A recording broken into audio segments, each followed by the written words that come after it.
ગઈકાલે વહેલી સવારથી અમદાવાદ અને અમદાવાદની આસપાસના વિસ્તારમાં અનરાધાર વરસાદ થયો। પૂર્વ અમદાવાદમાં સૌથી વધારે વરસાદ હતો। પૂર્વ અમદાવાદમાં એસપી રિંગ રોડની આસપાસ આવેલા અનેક ગ્રામ્ય વિસ્તારો છેલ્લા 24 કલાક બાદ પણ પાણીમાં ગરકાવ છે।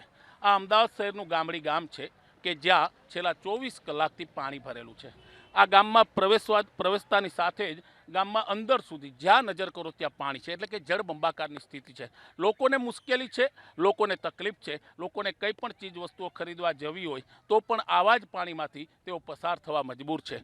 કહેવાય કે લોકો જળ કર્ફ્યુ જેને કહી શકાય કે ઘરમાં કેદ થઈ જાય તેવી પરિસ્થિતિ છે। અને તે જ કારણોસર ખાસ કરીને કહેવાય કે જે સ્થિતિ તમે જોઈ રહ્યા છો તે આ જ પ્રમાણેની છે કે લોકો આ ઘૂંટણસમા પાણીમાં પોતાના વાહનો કાઢવા મજબૂર છે। બાળકોને આનંદ આવી રહ્યો છે કારણ કે તેમણે કદાચ આને સ્વિમિંગ પુલ માન્યો છે। સ્થાનિકો પણ કહી રહ્યા છે કે જો વરસાદ વધે તો વધારે મુશ્કેલી પડે, વધારે તકલીફ પડે, તે ઈચ્છી રહ્યા છે કે મેઘરાજા ખમૈયા કરે, જેથી કરીને આ વરસાદી પાણી જેને કારણે ગામડી ગામ જળબંબાકાર છે તે પાણી પણ હવે ધીમે ધીમે ઉતરવાનું શરૂ કરે। કેમેરામેન કુનાલની સાથે ભૌમિક વ્યાસ, એબીપી અસ્મિતા, ગામડી ગામ, અમદાવાદ।